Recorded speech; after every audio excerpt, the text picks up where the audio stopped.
Boa noite, irmãos, graça e paz. Com alegria, mais uma vez, que temos a oportunidade de compartilhar a palavra do Senhor com os amados irmãos. E eu quero, antes de tudo, convidar vocês a lermos juntos a palavra de Deus. Vamos continuar a exposição no livro de Eclesiastes. A última vez nós adentramos o capítulo de número 4. E vamos continuar nesse capítulo.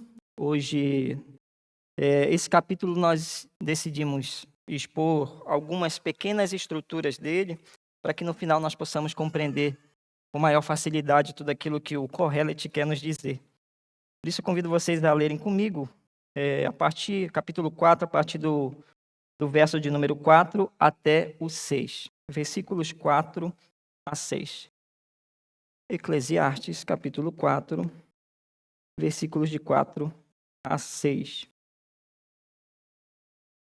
A palavra do nosso Deus diz: Então vi que todo o trabalho e toda destreza em obras provém da inveja do homem contra o seu próximo.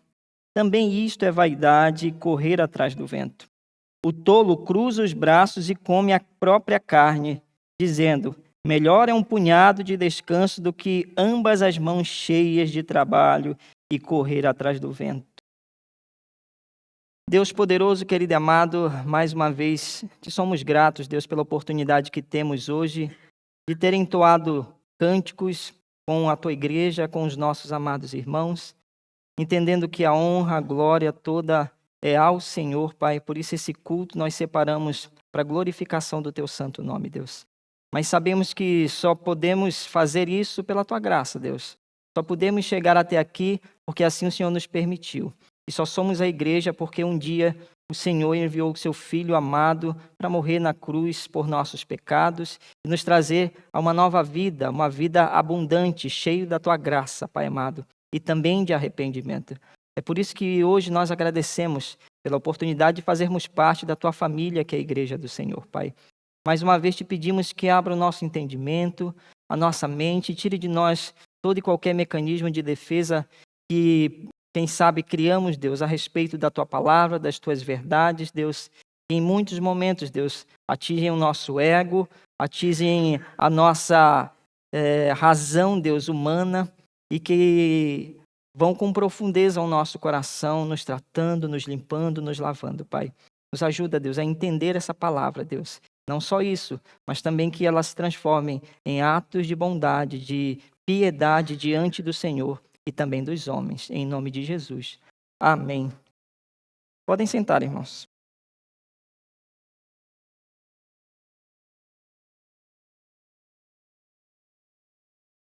O tema de hoje, claro que os últimos eu não tenho preparado o slide, né? Mas eu fiz uma paráfrase de um texto bíblico que diz o seguinte: a inveja apodrece os ossos, mas o descanso no Senhor vivifica a alma. Mais tarde, vocês vão saber de onde veio essa paráfrase. Mas esse é o tema de hoje, né? A inveja apodrece os ossos, mas o descanso no Senhor vivifica a alma. Esse é o tema que nós vamos tratar hoje. E Eclesiastes, capítulo 4, de 4 a 6, são apenas 3 versículos. Igualmente, o passado, nós vemos os primeiros 3 versículos, de 1 a 3, e agora de 4 a 6. E a gente vai tentar expor versículo por versículo para uma maior compreensão. Mas, antes de tudo, é importante a gente relembrar de tudo que o Kohelet tem nos ensinado até aqui. E uma coisa que é latente, que é repetitiva, que é exaustiva nesse texto, é algumas ou 2 frases muito importantes que a gente tem que sempre lembrar. Tudo é vaidade e correr atrás do vento. Tudo é vaidade e correr atrás do vento. E no decorrer desses textos, nós vamos ver essa insistência do Kohelet, do pregador, em nos falar essa mesma mensagem. Tudo é vaidade e correr atrás do vento. E hoje nós vamos falar um pouco sobre a inveja. Inveja que para nós cristãos, quem sabe paira na nossa mente a ideia de que, eu não sou invejoso, né? Dificilmente a gente vai reconhecer a inveja que há em nosso coração. E eu queria que, antes de tudo, você também pudesse refletir. Será que você é alguém que pode se dizer que é invejoso? Ou esse pecado vai longe da sua mente, do seu coração? Será que você já se aperfeiçoou nisso? Ou será que isso ainda lhe toma? De vez em quando o velho homem vem e mostra a grande inveja que há no seu coração. A primeira parte que nós lemos, o versículo de número 4, diz o seguinte: Então vi que todo o trabalho e toda a destreza em obras provém da inveja do homem contra o seu próximo. Também isto é vaidade e correr atrás do vento. Insistentemente, o Kohelet de novo vai falar sobre a vaidade. Agora sobre a inveja. Na Bíblia comemorativa dos 500 anos da Reforma, ali, não sei se alguns têm, a que eu estou utilizando hoje, tá? Não é nenhuma propaganda, mas quem tem, né? Aqui alguns comentários de alguns escritos de Lutero, né? E a gente vai ver pelo menos um deles hoje. E um desses comentários diz que a inveja é a raiz da transgressão dos mandamentos, especificamente de 4 a 10. O decálogo, o qual nós lembramos, os 10 mandamentos, ele diz que a raiz da transgressão é a inveja desses mandamentos. E especificamente, é claro, o 9 e o 10. Os mandamentos 9 e 10. E aí a gente vai lembrar um pouquinho sobre alguns episódios narrados na Bíblia de homens que foram invejosos. E de cara, nós temos o primeiro, assim, que mais ecoa na nossa mente quando nós lemos a Bíblia no livro de Gênesis, que é ali a ocasião em que Caim mata seu irmão Abel. Né? Eu creio que é quase uma unanimidade que ali a gente pode ver a ideia de inveja. Né? Não só Caim e Abel, mas Esaú, por exemplo, quando invejou Jacó. Nós temos também Saul invejando Davi e muitos outros textos que vão nos falar sobre a inveja. É claro, não parou aí, vem até nós. Até eu e você que um dia invejamos algo, invejamos alguém. Então a raiz da transgressão do decálogo no que diz respeito a esse relacionamento entre nós e os outros, a raiz de tudo isso é a inveja. Caim, e é importante a gente falar que a inveja não é algo que eu almejo como, por exemplo, uma virtude. Você dificilmente vai ver dizendo, como eu tenho inveja daquela pessoa ser tão boa de coração. A maioria das pessoas não invejam isso. As virtudes, na verdade, elas não são tão invejáveis assim. Agora, os frutos da virtude ou das virtudes invejam o homem. É tudo que frutificou, torna-se inveja. Notem que Caim, ao ver aquela oferta do seu irmão Abel, ele não invejou a postura dele diante de Deus, mas o que ele inveja é a resposta de Deus ao receber aquela oferta do seu irmão Abel. Então, a inveja ela não tem a ver com invejar virtudes. E aqui vai um dos comentários que eu vi nessa Bíblia que vai um pouco de encontro com essa ideia que eu trago para vocês, né? Vocês já ouviram falar que as virtudes atraem a inveja? Ou as pessoas virtuosas sempre recebem mais críticas, né? E que, decorrente disso, as pessoas criticam porque você se posiciona, por exemplo. Mas a inveja tem mais a ver com o nosso ego do que qualquer outra coisa, do que almejar boas virtudes ou não. É muito mais do que aquilo que eu tenho que o outro quer, ou aquilo que o outro tem que eu gostaria de ter. Então, basicamente, inveja tem a ver com coisas mais do que virtudes, mais do que até pessoas. Então, não é a inveja aquela pessoa específica, mas é o fruto que ela está carregando, é aquilo que eu quero. Quem sabe, muito antes dessa queda aí de Caim, nós podemos ver ainda no Éden ali uma espécie de inveja. Vamos ver Satanás, por exemplo, né, olhando para uma nova criação de Deus, porque o homem não é a primeira criação de Deus, né, vieram muitas outras, inclusive os anjos, mas ali parece-me que Deus coroou a sua criação, dando a Adão uma bela administração, algo maravilhoso, a qual ele estava encarregado de administrar. E logo após isso, ele recebe uma companheira, aquela que seria auxiliadora dele. E não é difícil de a gente imaginar que a própria serpente deve ter ficado irada com essa situação ao ver uma nova criatura surgindo ali de Deus e Deus dando tanta atenção no final da tarde àquela criatura. conversando, o chamando todo final de tarde. E, é claro, o Satanás não é só o pai da mentira, mas também da própria inveja. Porque o que antecede muito mais a isso é o que aconteceu, a rebelião que aconteceu nos céus, segundo as Escrituras Sagradas, né? Parece-me que Satanás teve uma ideia de querer tomar o trono de Deus ou de ser o próprio Deus, não de ser igual a Deus. E aqui eu queria que vocês prestassem muita atenção no que seria inveja de fato. Satanás não queria ser igual a Deus, ele queria ser o próprio Deus. Inclusive, essa é a seta que ele lança para Adão e Eva. Ele não diz para Adão e Eva que eles poderiam ser iguais a Deus, mas que eles poderiam ser o próprio Deus ao comandarem a sua própria vida. O pastor Luiz Saião, por exemplo, vai falar sobre a autonomia do homem e que a autonomia foi o grande pecado da humanidade. É claro que há muitas outras leituras a respeito do pecado original, mas a autonomia diz respeito, sim, também a isso. Porque Adão e Eva foram convidados a uma autonomia que, de fato, nunca alcançaram e que nenhum de nós vai alcançar. Nem aqueles que se dizem livres por causa de Cristo Jesus estão livres do próprio Cristo, né? E daí que surgem ideias tão aberrantes a respeito da teologia, como teologia da libertação, por exemplo, né? Essa ideia de libertinagem ou libertária do homem, que o homem não deve servir a Deus como um escravo serve ao seu senhor. O que a gente sabe que vai de encontro com todas as escrituras que nós temos a respeito do homem e o relacionamento dele com Deus. Deus continua sendo Senhor. Eu acho que eu já compartilhei há certo tempo com vocês, em uma classe de EBD, nós estávamos a discutir algumas questões e alguém disse assim, eu não sei por que nessa igreja não gostam de cantar para o Senhor de você. E o pastor Rosinaldo, em memória, sempre criticou muito essa ideia de colocar você na música, né? Você. Essa semana eu ouvi, inclusive, aquela música, você é a estrada na minha subida. Quem já ouviu essa música? Uma música que ficou muito famosa no Brasil.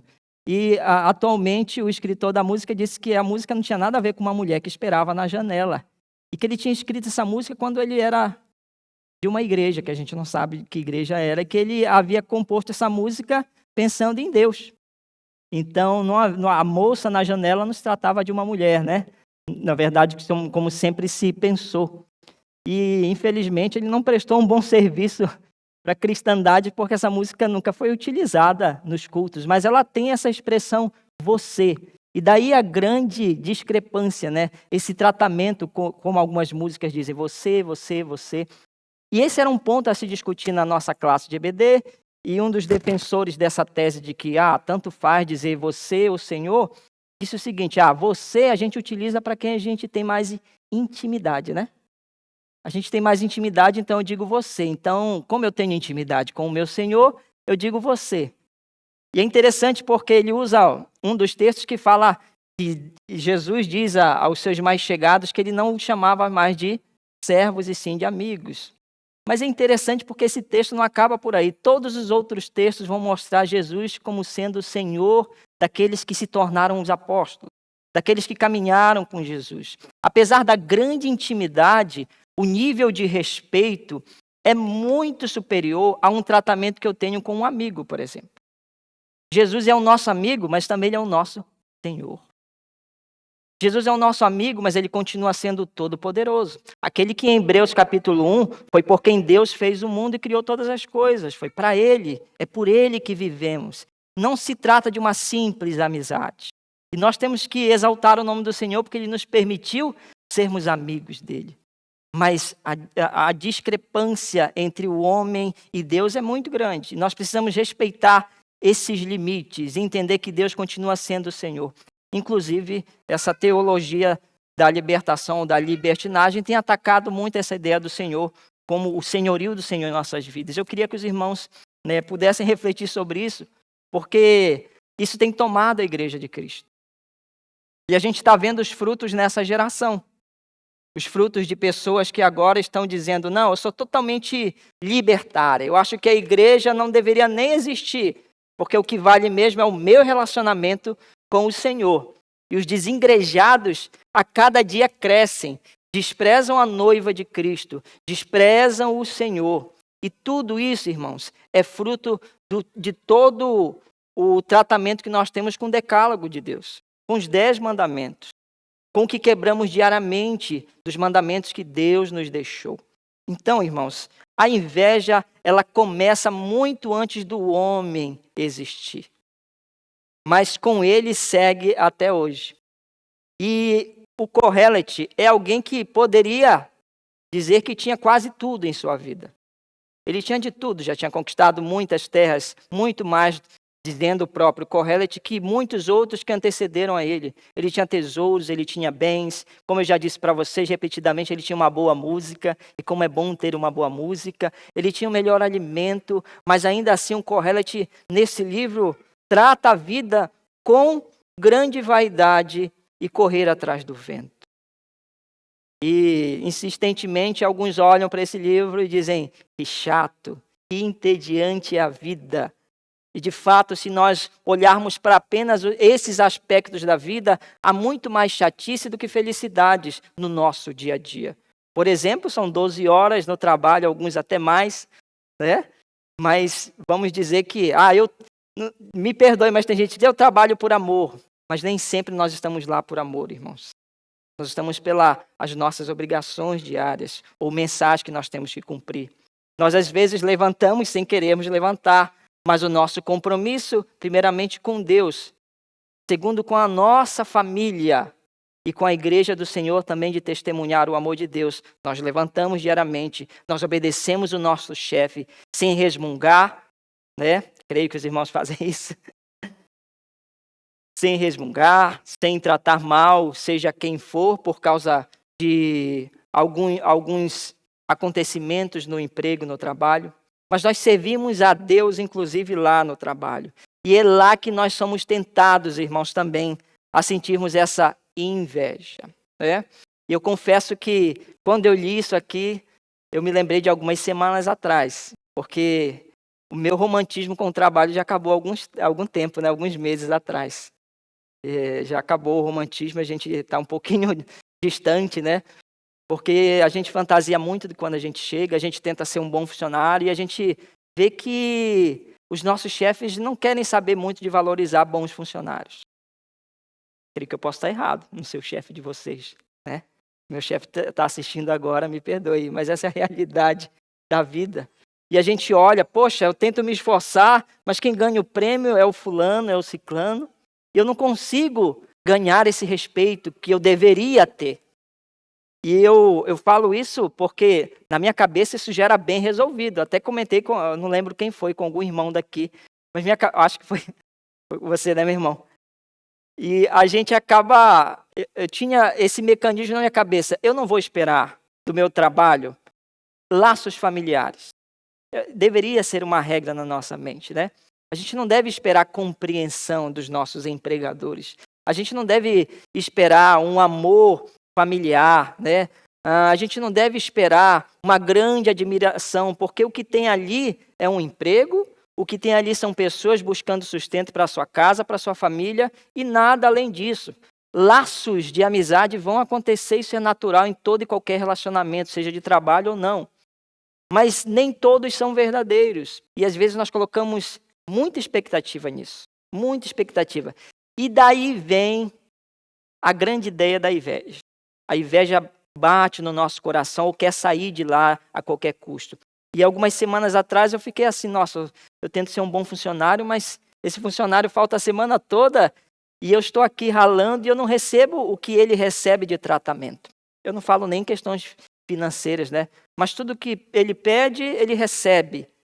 Irmãos, isso nada mais é do que a própria inveja batendo no coração do pastor Fábio. Que nós somos pecadores, irmão. Nós precisamos vigiar, como diz a palavra do Senhor, e orar. E esse vigiar e orar começa aqui, na nossa mente, no nosso coração. Como é que estamos diante de Deus? Irmãos, eu pequei muito em pensamento, né? Muito em pensamento. Eu estou aqui confessando, abrindo meu coração para os amados irmãos, porque eu sei que vocês me compreendem como eu compreendo vocês. Porque isso é fruto do nosso pecado, da nossa rebeldia contra Deus. Mas isso não deve ficar assim. Nós não podemos nos contentar com o pecado. A gente vai falar de contentamento daqui a pouco. Mas o contentamento do pecado, não. A esse a gente tem que se rebelar e dizer, não, basta. Eu não posso mais continuar pecando do jeito que eu estou pecando.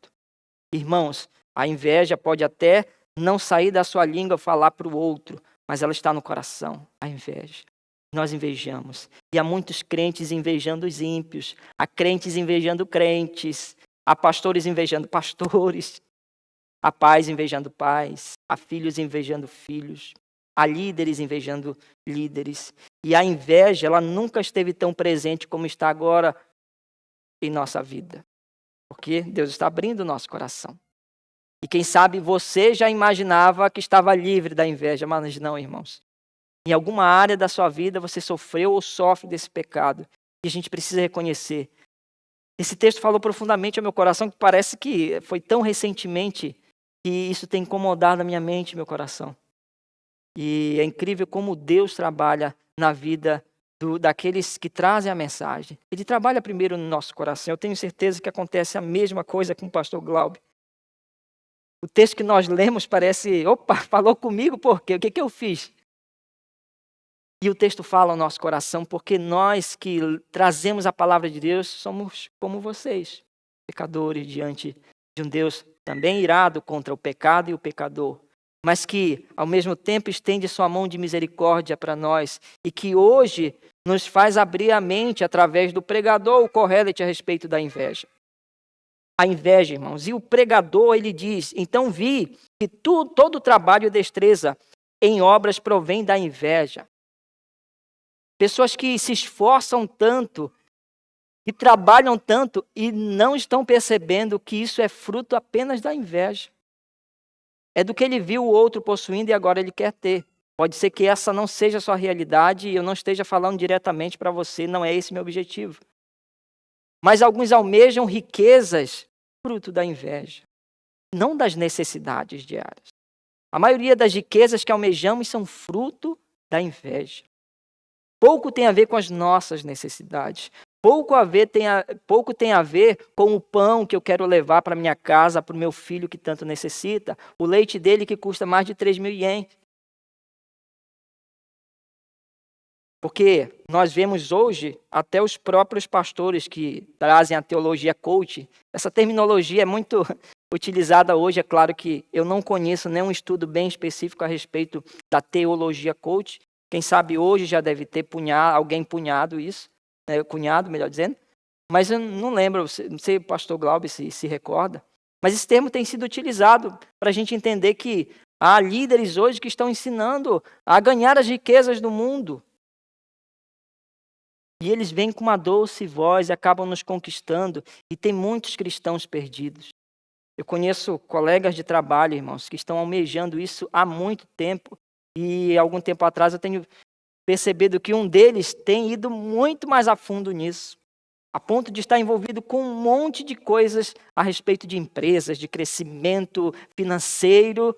E eu fico dizendo, e a igreja desse homem, como é que está?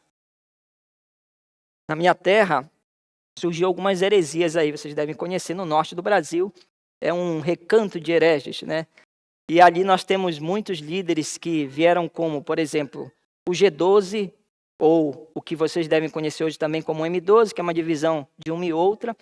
E não há nada além da riqueza financeira na mente daqueles líderes que propagam essas ideologias ou essas doutrinas, que olham só apenas um aspecto do cuidado que Deus tem conosco. E o judeu, ele pensa no dinheiro de uma forma muito especial. Pensa em suas finanças como algo que vem de Deus mesmo. E nós temos que pensar dessa forma.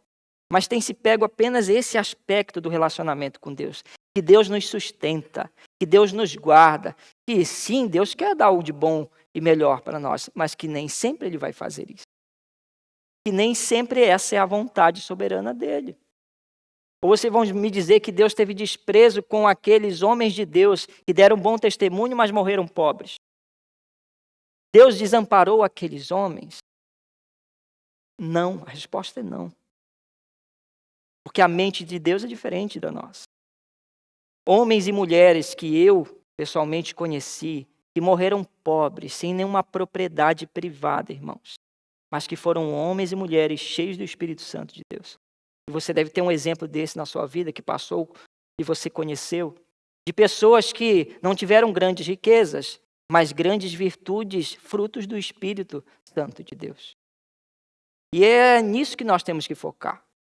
Buscai primeiramente o reino dos céus e a sua justiça, e as outras coisas vão ser acrescentadas, irmãos. Vão ser acrescentadas. Não permita mais que a inveja continue querendo sair da sua mente e do seu coração, tomar corpo e trazer confusão para a sua família, para a sua empresa, para os seus colegas de trabalho. É isso que estava já acontecendo comigo. E eu sendo um homem que deve testemunhar o evangelho da salvação, da transformação.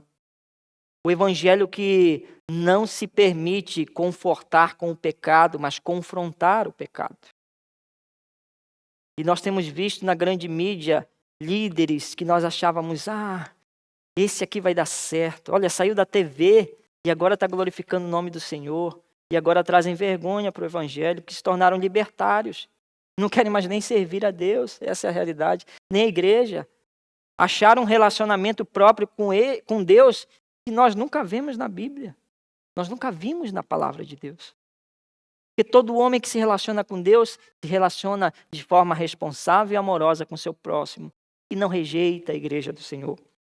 O fruto da inveja, irmãos, nos dias do Kohelet, são os mesmos frutos da inveja nos dias atuais. O Kohelet, sem dúvida, em algum momento da sua vida, foi alguém que invejou muito. Invejou, quem sabe, até mulheres de outras nações, como nós temos nas Escrituras a respeito dele. É importante olhar para a mensagem e para o mensageiro, sempre que lermos o texto bíblico. E a vida de Salomão é cheia de altos e baixos diante de Deus, do relacionamento que ele deveria ter com Deus. Isso não era coisa apenas dele. Seu pai, Davi, por exemplo, sofreu um pouco disso, altos e baixos diante de Deus, no relacionamento com Deus.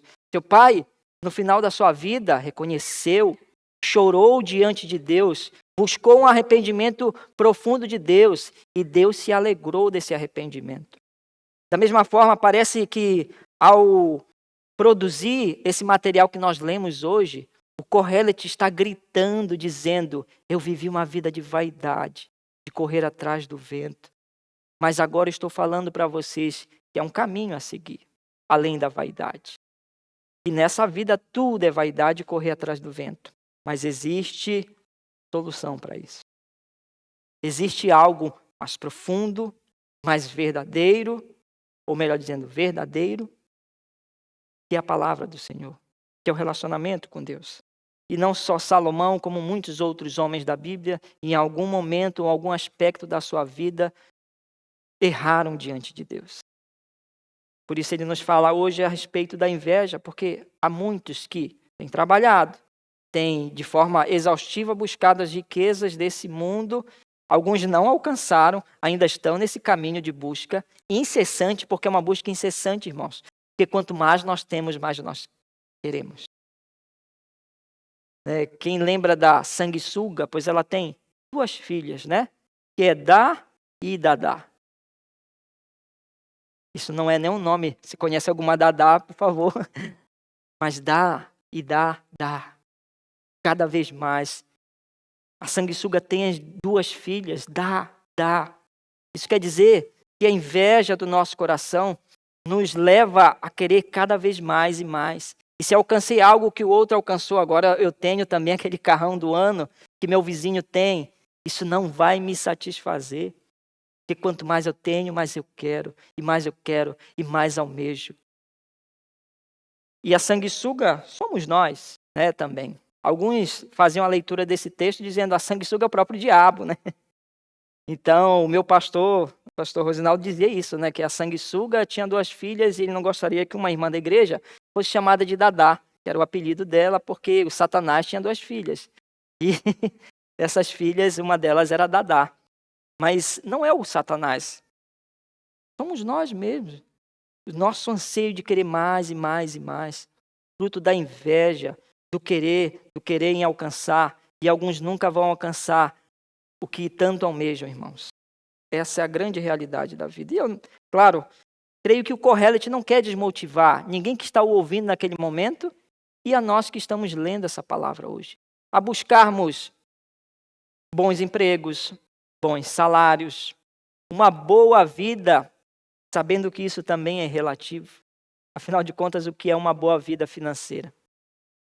Né? Qual que seria o parâmetro? O pastor Glauber nos lembra que é necessário a gente ter um pouquinho a mais para ajudarmos o nosso próximo. E eu creio que essa ideia deve ser propagada entre nós cristãos. Nós devemos ter uma condição boa a ponto de nós sustentarmos o nosso lar, mas compartilharmos com o nosso irmão que necessita. Esse seria um bom parâmetro também. Né? Mas, de fato, a gente não sabe o que seria uma vida boa diante dos homens. O que seria bom? O salário que eu recebo aqui ou o que eu recebia no Brasil? De fato, nós não sabemos.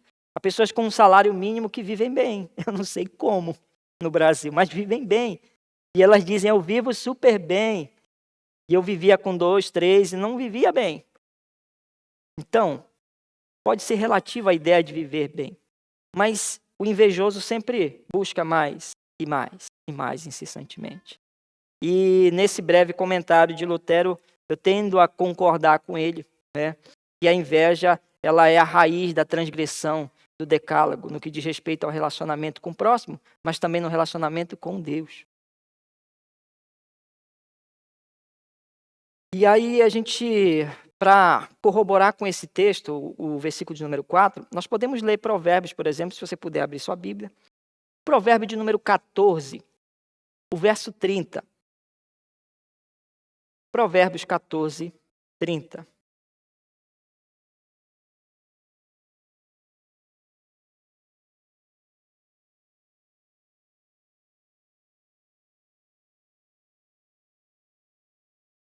E daqui vocês vão saber de onde a gente tirou a nossa paráfrase, né?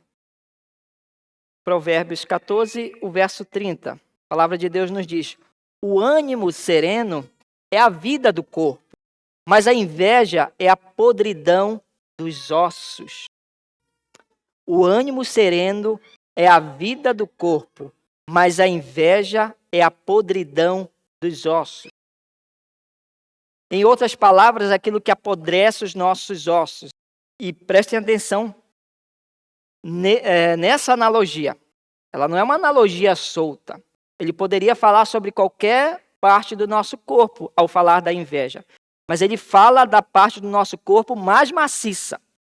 A que mais pode durar. A que por mais tempo dura. Não é à toa que hoje nós vemos as grandes descobertas, né, da arqueologia. O que se descobre são ossos, eles são maciços, eles duram muito tempo.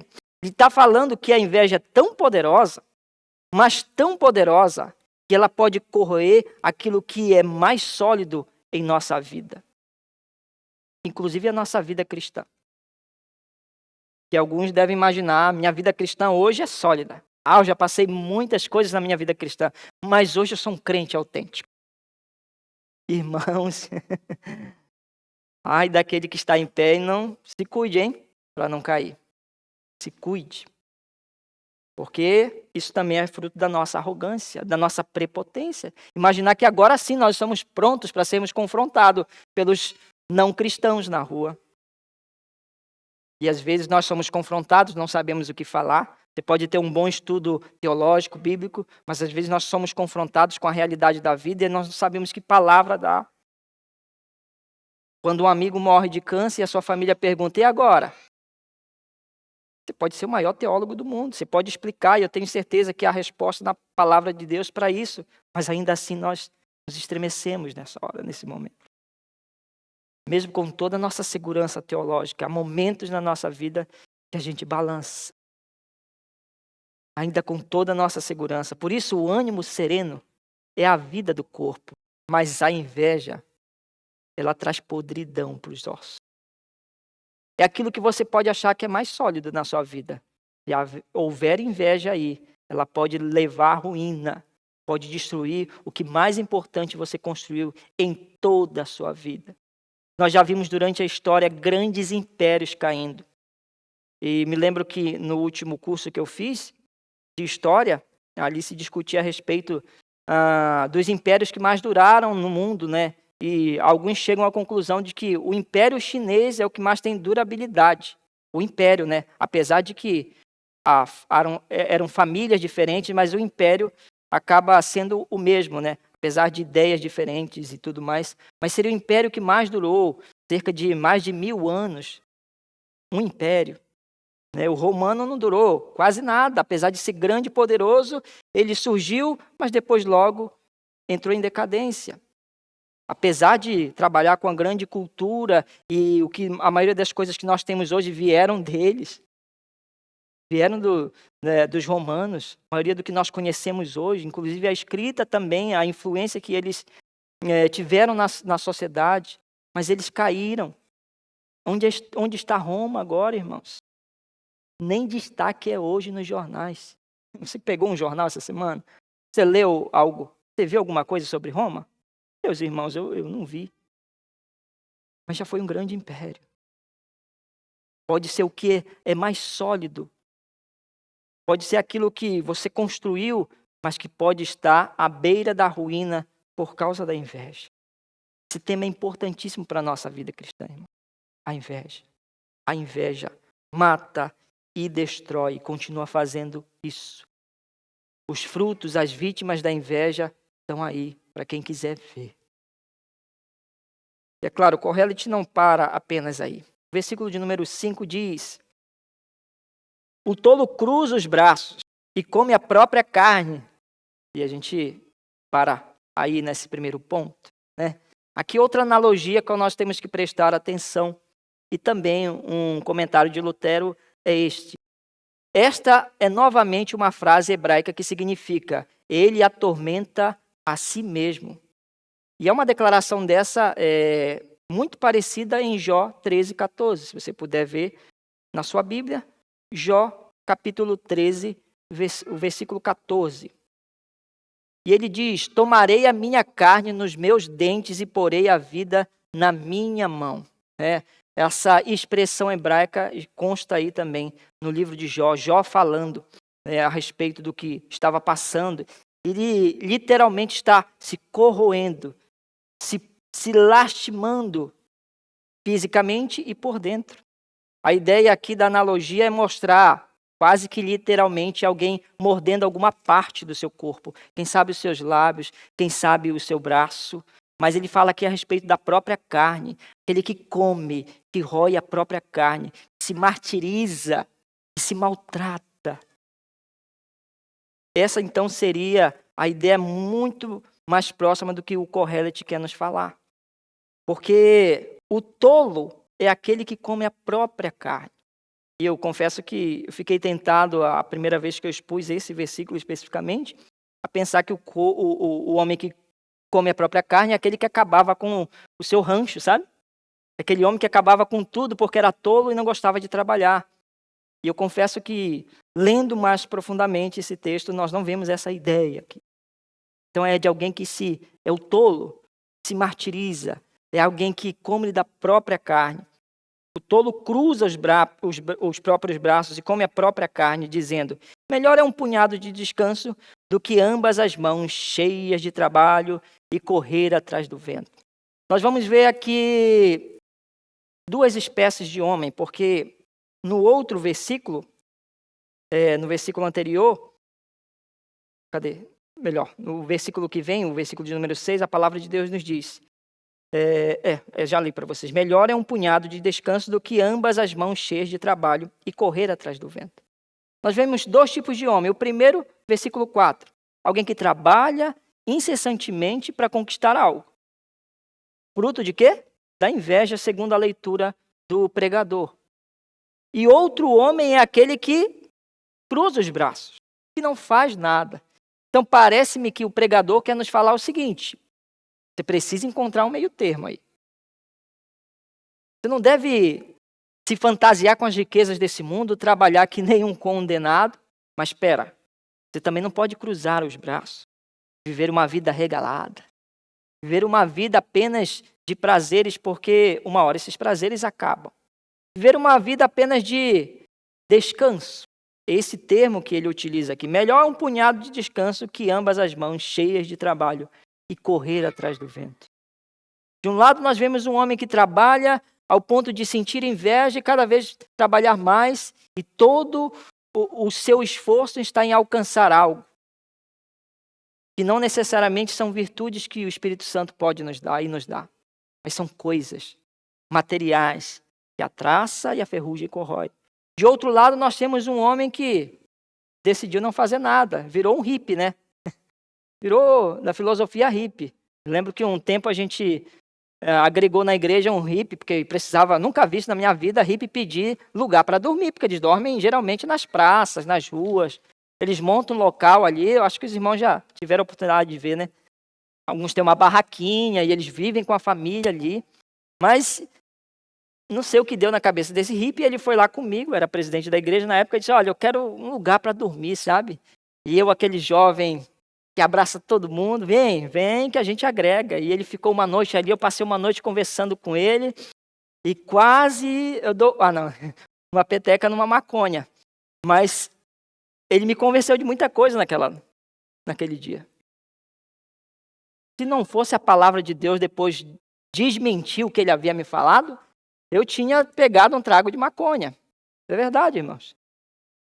E a filosofia é linda, é maravilhosa. De viver uma vida ao léu, né? Não o meu Léozinho. Mas viver uma vida assim, sem esperar muito, sem ter muita expectativa, de cruzar os braços e dizer, eu vou comer hoje se der. Se der, eu como. Mas não é assim, irmãos. Não vou plantar nada, mas eu quero uma maconha que alguém plantou. Pode não plantar um pé de alface, mas um pé de maconha vai plantar. Pode dizer, esse assunto não é para o púlpito, né, pastor? Mas a filosofia, irmãos, está escondida nas universidades hoje, nos locais de ensino. E essa filosofia do Deus de paz e amor, né, que veio trazer apenas paz e nada de guerra e tudo mais. E esquecem de ler a palavra, irmãos. Esquecem de se aprofundar no que Deus é, no que Ele espera e quer de nós. E no que Ele pode produzir em nós. Mas aqui nós vemos esse personagem, né? Essa caricatura de um homem aqui de braços cruzados, que agora dizer é melhor um punhado de descanso que as mãos todas trabalhando. E não é isso. O Kohelet quer nos ensinar que existe um meio termo aí, em que nós devemos trabalhar com responsabilidade, mas não deixar a inveja tomar conta do nosso coração a ponto de nos cegar, a ponto de não darmos mais atenção para a nossa família, porque tudo que eu quero é dinheiro. A fim de trabalhar incessantemente pensando, é o fruto do meu trabalho que vai trazer resultado. Sou eu quem sustenta a minha casa. Tudo depende de mim. Por isso eu não posso adoecer de jeito nenhum. E às vezes eu confesso, eu oro para o Senhor, não deixa eu adoecer essa semana porque eu preciso trabalhar. É menos 14 mil na minha conta, ou algo do tipo. Eu preciso então ter saúde para poder trabalhar. Mas peça saúde para Deus, para você ter um tempo com seu filho. Peça saúde para Deus, para você vir aqui adorar com os irmãos, na presença dos amados irmãos, juntamente com o Senhor. Peça saúde para Deus, para você trabalhar na obra. Para você poder pregar um dia, quem sabe.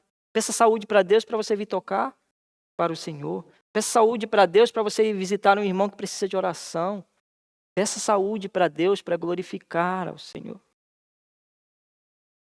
E é isso que cega a nossa vista espiritual. A inveja, o querer viver uma vida regalada, sem trabalho nenhum, sem esforço nenhum. E de outro lado, outros que apenas querem se esforçar e esquecem que a vida é muito mais que isso.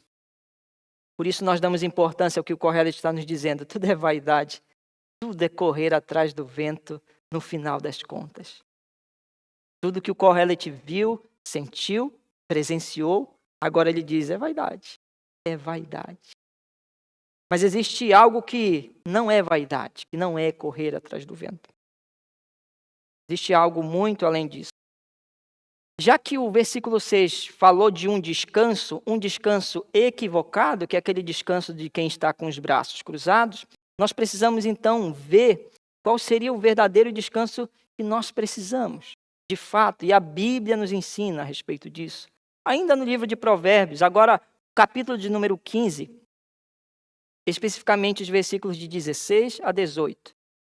Capítulo 15 de Provérbios, de 16 a 18. A palavra de Deus nos diz: melhor é o pouco, havendo o temor do Senhor, que grande tesouro onde há inquietação. E continua no versículo 17: melhor é um prato de hortaliças onde há amor do que o boi cevado e com ele o ódio. E o versículo 18: o homem iracundo suscita contendas, mas o longânime apazigua a luta. Irmãos, esse texto é fantástico, porque ele nos mostra um verdadeiro equilíbrio do que o Kohelet está falando. Não é viver de braços cruzados esperando que, se Deus é o meu Senhor, que caia do céu o maná e pronto. Que no frio, aquela coluna de fogo me esquente e pronto. Né? E não é também porque eu confio no Senhor que eu vou confiar extremamente na minha força, nas minhas próprias forças. Por isso, melhor é o pouco havendo o temor do Senhor. E eis aqui o que Salomão já havia dito: o temor do Senhor é o princípio da sabedoria. Agora, Salomão parece nos empurrar para esses outros textos, essas outras verdades, que ele viu os seus falando na sua época e que nós ouvimos hoje através da pregação. É que o temor do Senhor é o princípio do homem sábio. Nós estamos falando de um homem de extrema sabedoria. Nós estamos falando de um homem conhecedor das coisas da sua época, da própria ciência, porque era um estudioso, mas que olha para a vida e vê que tudo é vaidade, e que está nos empurrando o tempo todo nesses textos para o temor ao Senhor. É o temor ao Senhor. Por isso, melhor é o pouco, havendo o temor do Senhor, que grande tesouro onde há inquietação. Quem nós vemos inquieto nesse texto, irmãos? Alguém inquietíssimo nesse texto. É claro que podia não ser naquele presente momento em que ele falava, aquele grupo de pessoas que ouvia, quem sabe outros sábios estavam ao ouvir, outros líderes, não sabemos de fato a quem o Kohelet está falando naquele momento. Mas é um grupo de pessoas, como nós estamos aqui ouvindo. E ele fala de uma inquietação. E o que eu consigo observar é que essa inquietação está no seu coração. Porque ele fala de coisas que ele mesmo viveu. Tudo que ele está falando, ele presenciou. E essa inquietação leva a resmungar o tempo todo. Parece que ele está falando a palavra e de vez em quando entorta a boca e diz: tudo é vaidade e correr atrás do vento. Parece que está vivendo uma vida assim. Olha, sente prazer e depois diz: tudo é vaidade e correr atrás do vento. E essa mensagem está latente nesse texto. Ele vive grandes riquezas e diz: tudo é vaidade. Tem inúmeras mulheres e diz: isso é vaidade. Ouve uma bela canção, regozija nela e depois diz: tudo é vaidade. Não só esse texto, mas para a gente chegar à conclusão, 1 Timóteo, será o último texto que nós vamos tratar hoje.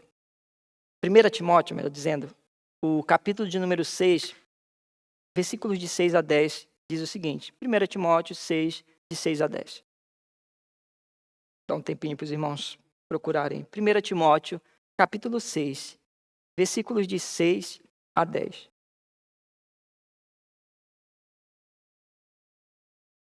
A palavra de Deus nos diz: de fato, grande fonte de lucro é a piedade com contentamento, Alexandre.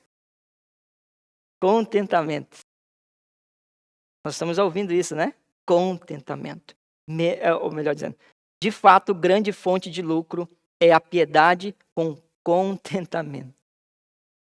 Ele dá uma agulhada na gente. Você quer lucro? Você está buscando lucro? O bom lucro é aquele que nos traz contentamento. A tua conta do banco está te trazendo contentamento? Provavelmente não, né? Quem sabe a maioria de nós está meio zerada lá a conta, né? Mas, irmãos, ainda que ela estivesse com vários zeros, ou bilhões na conta, né? Ainda assim, nós estaríamos que nem um Kohelet, descontentes, desanimados. Porque não é o dinheiro que nos traz contentamento, principalmente para o cristão. E aqui a gente precisa pensar nisso. Muito provavelmente, o ímpio sente prazer em todo esse tesouro. Mas o cristão, de modo nenhum, deve sentir. Porque o cristão que provou do grande dinheiro ou do grande lucro, mas provou da misericórdia de Deus, quando ele coloca essas duas coisas perto uma da outra, ele consegue sentir prazer e contentamento na graça de Deus. Muito mais do que qualquer riqueza nesse mundo. Então, para nós cristãos, de forma nenhuma, o lucro é algo que nos traz contentamento. Do cristão autêntico e verdadeiro, o contentamento que ele sente é todas as vezes que ele olha para a cruz do Calvário, vê Cristo sendo moído ali, e aquele constrangimento em nosso rosto, dizendo, ele morreu por mim, sendo eu pecador. Mas mesmo assim, ele foi misericordioso para comigo. É por isso que eu carrego o contentamento. É por isso que eu tenho no meu peito o contentamento. É por isso que ainda assim eu consigo sorrir mesmo com a conta vazia no banco. Esse é o contentamento do cristão. De fato, grande fonte de lucro é a piedade com contentamento. Porque nada temos trazido para o mundo, nem coisa alguma podemos levar dele. Quem já ouviu essa frase? Alguns imaginam que já ouviram isso uma paráfrase, mas ela é bíblica, né? O que a gente trouxe, a gente não vai levar. Ou melhor dizendo, a gente não trouxe nada. O texto, na verdade, está dizendo isso. Vocês não trouxeram nada. E também não vão levar. O dito popular diz, não, porque nada a gente vai levar daqui, né? Mas a palavra está dizendo que nem aquilo que a gente adquiriu pode ser com o maior esforço que você teve. Não foi nós que trouxemos. Nós não trouxemos nada para cá. E de fato não vamos levar. O versículo 8 diz o seguinte, tendo sustento e com que nos vestir, estejamos contentes. Olha que coisa maravilhosa. Você consegue ver essas coisas na tua vida hoje? Você tem um sustento e você tem uma roupa para vestir? Conheço gente que tem uma calça, mas tem uma calça, uma roupa. Você tem um sustento, você comeu hoje? Você tinha no guarda-roupa o que vestir? Seja contente por isso. Seja contente. Irmãos, os únicos servos de Deus que andaram pelados na rua é porque estavam sendo maltratados pelos romanos. Alguns literalmente eram tiradas suas roupas para serem maltratados diante de todo mundo para sentirem a vergonha. Assim que os cristãos começaram a ser perseguidos, irmãos. O próprio Paulo deve ter visto muito disso. Homens ou mulheres, tanto faz. Sendo arrastados pelas ruas. Mas nunca lhe faltou aos cristãos o sustento. E daqui eu entendo sim, né? Ainda que passemos dias sem comer, uma hora alimento vem, irmãos. Vem. E vou dizer mais, se nós morrermos com fome, assim que acordarmos, nós teremos contentamento. Porque veremos um sustento diferente do que o alimento pode nos trazer. Que é o sustento divino, é na eternidade. Ainda que eu e você, quem sabe um dia, morramos de fome, não tem um prato para comer, não sabemos o dia de amanhã, irmãos. E não pense que não pode acontecer com qualquer um de nós. Tem irmãos que pensaram que isso não poderia acontecer, mas quem sabe lá no cárcere, por aqueles terroristas que os sequestraram, morreram com fome, não eram alimentados. Mas irmãos, que estavam com Cristo de verdade, assim que acordarem, tem uma nova terra, tem uma nova vida, na vida eterna, não sentirão fome nem sede, que terão contentamento completo de Deus. Mas se eu e você temos o que vestir, temos o sustento, sinta-se contente, em nome de Jesus. Ora, os que querem ficar ricos, versículo 9. Ora, os que querem ficar ricos caem em tentação e cilada, e em muitas concupiscências insensatas e perniciosas, as quais afogam os homens na ruína e perdição. Ora, irmãos, se você está buscando apenas isso, só riquezas, tudo isso que o texto está dizendo aqui pode acontecer com você. Você pode cair em concupiscências insensatas, perniciosas, as quais afogam os homens na ruína e perdição. Muitos irmãos que outrora eram fiéis, que começaram a viver uma vida de busca por riquezas, irmãos, se perderam. Eu não sei se voltam, porque alguns que estavam entre nós não eram dos nossos. Mas aqueles que estão com Cristo, ainda que estejam perdidos, um dia voltarão. É uma certeza que ninguém pode rejeitar. Que ninguém, seja homem, seja poder desse mundo, seja riqueza, seja fome, seja nudez, pode nos separar do amor de Deus. Ainda que eu e você, um dia, tenhamos uma mente massacrada pelo pecado e venhamos a passar um período longe de Deus, se de fato o Espírito Santo mora em nós, ele irá nos incomodar a ponto de transformar a nossa vida.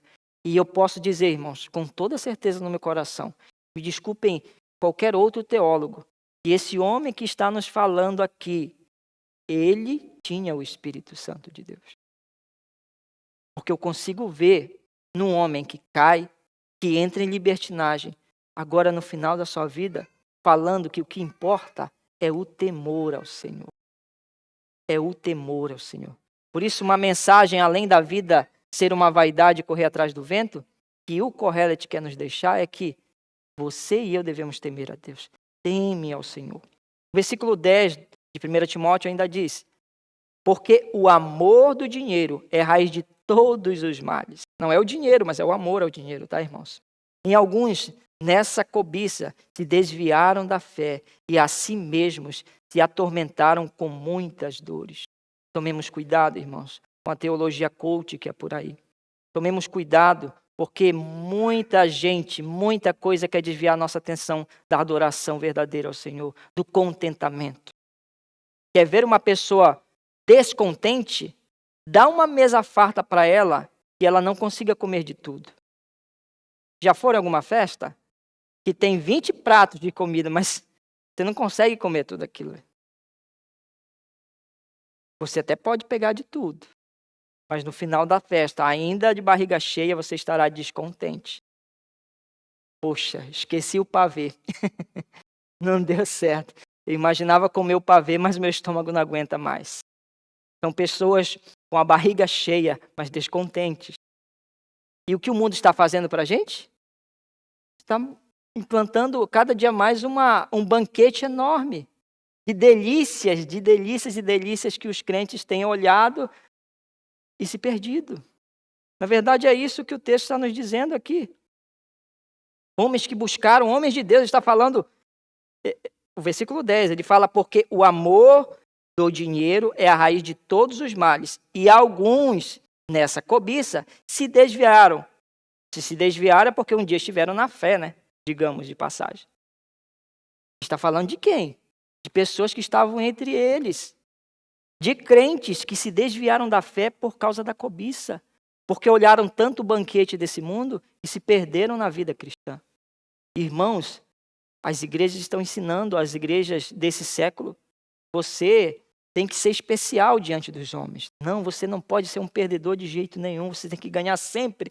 E eu fico preocupado com as nossas crianças vendo isso, que você não pode perder nunca, porque se você perder, na verdade é porque você não está muito bem com Deus, não.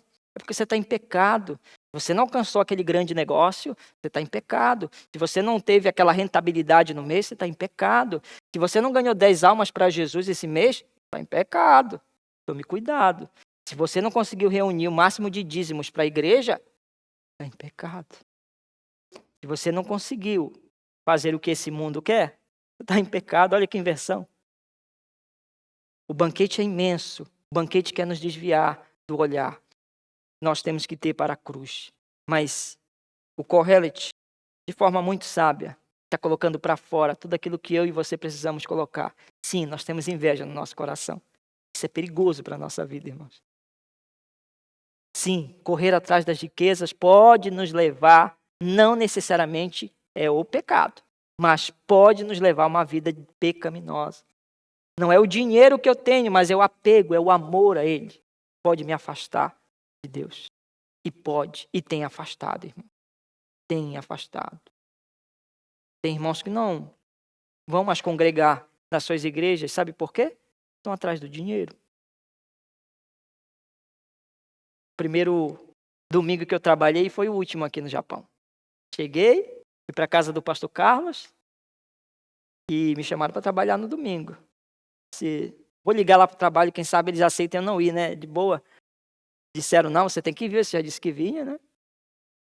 E eu me lembrei daquela canção que os antigos da minha igreja cantavam. Quem trabalha no domingo do Senhor está roubando. Você pode achar isso um absurdo. Mas nós crentes, nós acreditamos no dia do Senhor.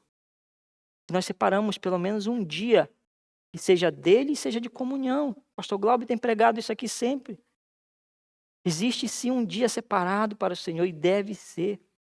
Nós não abrimos mão dos mandamentos de Deus, irmãos. Eles continuam existentes em nossas vidas. E eles servem tanto para mostrar o pecado que é em nós, a nossa incapacidade de adorar o Senhor de forma plena e completa, mas também a nos alinhar, a agradar ao Senhor. E eu me lembro do primeiro domingo que eu trabalhei, e foi o domingo, claro, que eu não vim para a igreja. Né? Não estive com os amados irmãos. Não estive comungando do amor de Deus com vocês. Isso é importante, irmãos. Porque eu imaginava que o que importava era o dinheirinho que eu ia ter, o ganho, o lucro que eu ia ter naquele final de mês. Esse lucro veio, sabe onde ele está, irmãos? Não sei. Na mão de alguém. Já passou em várias mãos, pelo visto. Mas eu não estou vendo hoje o fruto daquele dia de trabalho. Ah, mas existe um fruto que eu e você vamos ver na eternidade, que é o fruto do amor a Deus, do temor ao Senhor. Por isso que possamos pensar nisso com todo o carinho, responsabilidade e amor. Que o nosso coração deve ser temente a Deus e nada mais. Oremos ao Senhor, irmãos. Bondoso e querido Deus, bendito seja o teu santo nome, Pai. Ó Deus, como nós somos prepotentes, Senhor. Como nós acreditamos nas nossas próprias mentiras, Pai. Imaginar que a própria inveja já não faz parte do nosso coração, Deus. Mas o teu Espírito Santo é quem nos incomoda e através da tua palavra e em nossa própria vida, em nossa mente, o Senhor tem alertado, Deus. Que a cobiça, as coisas desse mundo pode nos levar, Deus, à queda, Pai. E é por isso que hoje nós clamamos ao Senhor por nossas vidas, Deus. Pela vida dos nossos irmãos, Deus. Que podem estar vivendo nesse momento a consequência desse caminhar para alcançar as coisas e os tesouros desse mundo. E isso pode nos levar, Deus, a rejeitar o tesouro divino que o Senhor tem para nós, que é a tua palavra. Que muito provavelmente muitos de nós não estamos mais lendo essa palavra. Quem sabe porque o tempo que passamos lendo, Deus, não nos traz um lucro financeiro, Pai. Quem sabe, Senhor, se nós tivéssemos um ganho cada minuto, Deus, de ler a tua palavra, muitos de nós estaríamos lendo, Pai. Que é o que o nosso coração pecaminoso quer, Deus. São riquezas que nos afastam do Senhor, Pai amado. Por isso ajuda os nossos irmãos, Pai. Ajuda-nos, Pai, a viver uma vida de temor ao Senhor, Pai amado. A vivermos uma vida, Pai amado, de contentamento, Pai. A olharmos para tudo que temos e agradecer ao Senhor, Pai. Agradecer a Ti por aquilo que temos, ainda que para outros ou para nós mesmos seja pouco, Deus. Mas é o que temos, é o que o Senhor nos deu. E por isso somos gratos, Pai. Nos ajuda, Deus, a viver essa vida, Deus, de temor ao Senhor. A não olharmos para esse mundo, Deus, sentindo prazer nas coisas que trazem prazer ao ímpio, Pai amado. Mas que o nosso prazer esteja no meditar a Tua palavra, seja de dia ou de noite, seja no caminhar, Pai amado, seja no deitar, no levantar, Deus. Que em tudo venhamos a glorificar a Ti, Deus. Seja comida ou bebida, Pai amado. Que tudo sirva, Deus, para a Tua honra e para a Tua glória, Deus. Nós, diante da nossa impotência, Pai amado, de obedecer a Tua Escritura, Deus, nós te pedimos, nos ajuda, Pai, nos fortalece, Deus, para que juntos, a Tua igreja, Deus, todos nós possamos, assim, sermos bons testemunhos, seja no nosso trabalho, seja em nossos lares, seja na rua, Pai amado, ou aonde estivermos. Que em nós brilhe a Tua luz, somente a Tua luz, Pai, em nome de Jesus. Amém, Senhor.